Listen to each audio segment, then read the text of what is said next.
Hi guys, White Witch 110 here. Sorry I haven't been on. I had a fall. Hurts to stand on the leg for too long, so I'm sitting in the living room. I hope you enjoy the view. This is our sunset channel on our Rogers cable up here. Okay, so we're going to continue with Away from the Cabin. They were on the next flight home, and the video was complete. It was sunny and warm the following morning. Sage woke to the aroma of coffee. He came up behind Abby, wrapping his arms around her. Feels good to be home. I'm glad Craig came through, and I'm sorry about Scott. You don't have anything to be sorry for. Like I said, the man is still in love with you.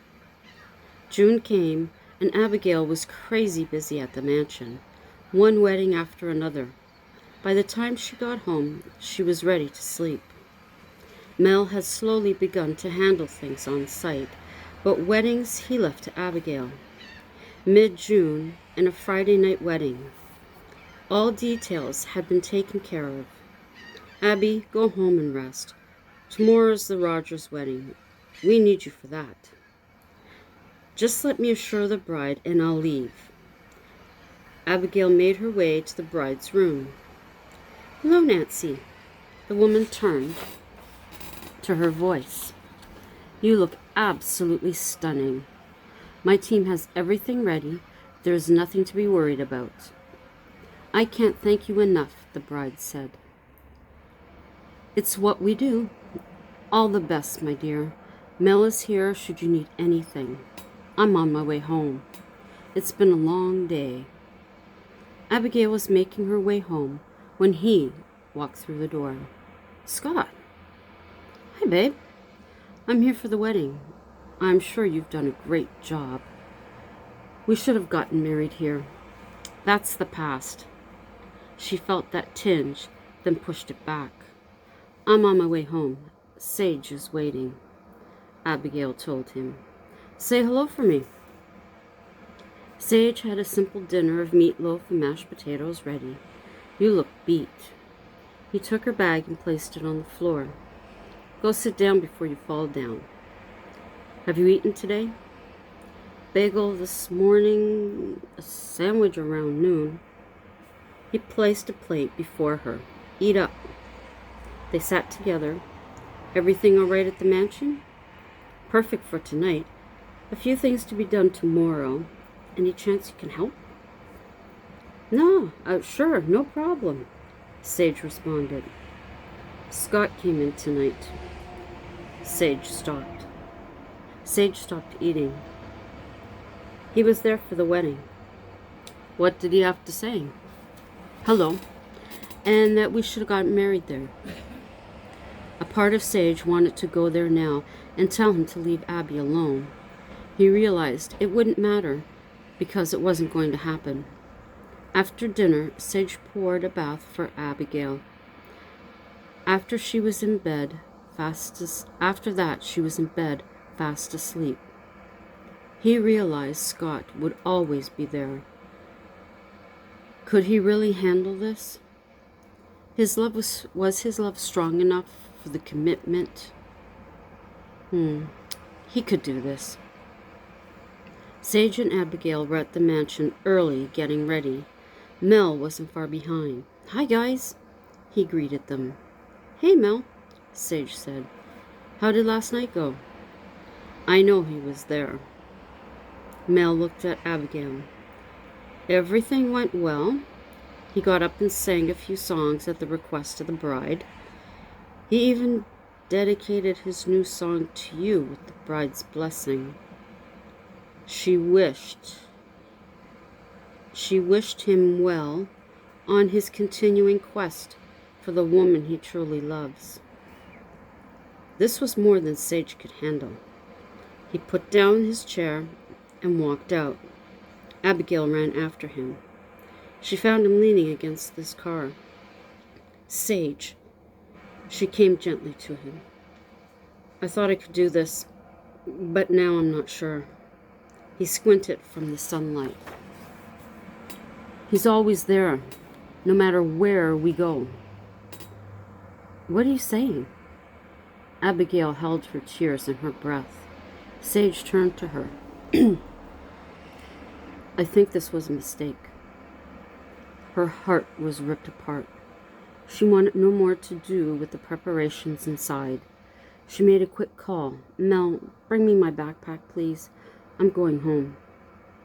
Mel heard the change in her voice. He apologized for saying what had happened last night. It's okay. Could you please bring it? This is all yours. My heart isn't in it. Seconds later, they were on their way home. The ride, of course, was quiet. Sage parked and sat with his head on the steering wheel. Abigail waited for him to speak. You know I love you. He sorted out the words in his head. There is such a weight sitting on my shoulders. I know I want a life with you, but I can't stand the constant threat of Scott taking you away. That's why I didn't want to go out of town. I just don't believe I'm the one. Sage, if I thought there was any speck of doubt, I wouldn't have said yes. I want you in my life. I don't I don't know what I'd do without you. Please, Sage, give us a chance. I can't deal with this. Abigail's heart dropped again. She looked down at the engagement ring. Slowly, she reluctantly removed it from her finger. She placed it in the cup holder. It isn't right I have this. Sage heard the pain. I guess I should move out. He felt helpless. No, stay in the extension. It's all set up for you.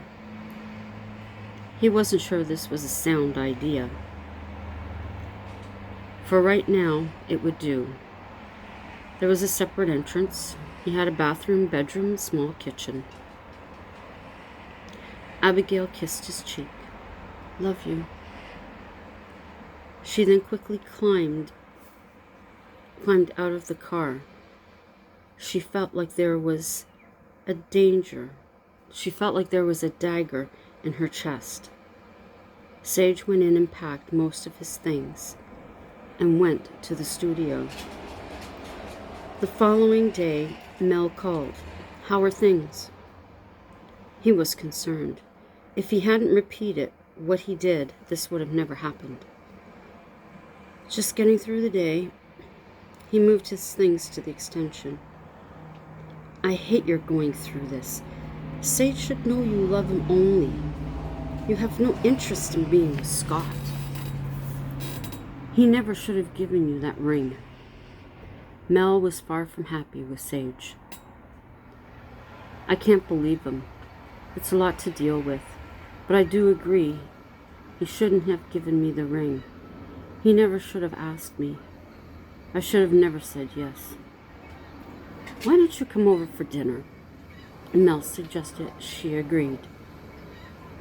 Mel ordered Chinese. It arrived moments after Abigail. The best friends got comfortable. I don't know how you're doing this. I mean, if he loved you enough to ask you, why allow Scott to give him these thoughts? I don't know. I hope he asks me again.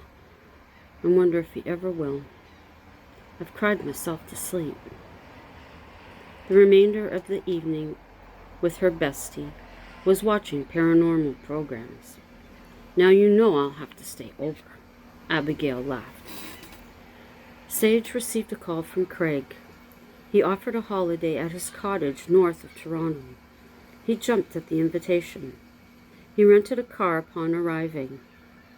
He made the 2-hour drive to Paradise. The cottage had been in Craig's family for generations. Sage arrived to find Craig, his wife, and sister-in-law. I thought this was a guy's weekend, he said, waving hello. This is my wife, Jan, and her sister, Deb. Craig introduced.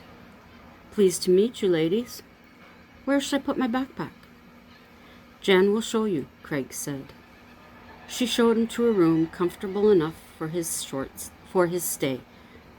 The men gathered at the barbecue with steaks. The women baked potatoes and steamed veggies. Together, the new friends enjoyed a healthy meal outside in nature. The days went by, and the four spent time on the water and in town. By the end of the week, Sage hated to leave. Being away put his thoughts to the back burner. Another great meal and bonfire to relax by. The sound and smell always took Sage to his childhood. I hope you had a relaxing time. You deserve it. I really appreciate your dedication, Craig told him. I'm appointing you head of the department. There is a raise with it as well. Thank you. I'm glad my work has given you confidence in me. Sage sat out by the fire while the other three went to bed. A bit later, you're still out here. It was Deb, the sister-in-law. It's so relaxing, all the fresh air. I've slept better here than I have in months, he said. It was a lie. Deb moved one of the chairs closer to him. It's always magical watching the flames. They dance so gracefully. Deb smiled. As they continued to talk, Deb moved still closer until her hand touched his. Sage wasn't surprised. He had felt her interest in him. You're welcome to stay longer. Love to, but I need to get home, he replied. Craig said you were engaged to Abigail Wilson. That must be a lot to handle. I mean, knowing their relationship. She doesn't go by Wilson anymore. Sage was irritated. Once again, she placed her hand on his. Why was he feeling uncomfortable? He made his move to leave. Deb rose at the same time. Her lips were inches away. No. His voice spoke without thought. Why? She doesn't need to know. Deb brushed her lips against his. I said no. He pulled away, leaving Deb alone at the bonfire. We'll leave it there for this evening. Hope you'll join me for the next installment. It was a cool day here again in Ottawa. A bit of rain late in the day. We did not go downtown as I was thinking we might. Instead, we stayed home. We had some laundry to do, a couple of other things to do. Ended up meeting an old friend at the mall, as well as my cousins, and then another one of the people that we knew from D&D. So it was good that we didn't go downtown because we got to see all these cool people. So, until the next time. Oh, I forgot. Oh, thank you to my YouTube family for coming by to check out what the next part was. If you're new to my channel, feel free to check out my other videos. If you find anything you like, thumbs up, comment, and share out if you think someone else would be interested. While you're here, consider becoming a subscriber. And if you do, remember to click that notification bell so you'll know the next time that I upload. And until the next time, ciao for now.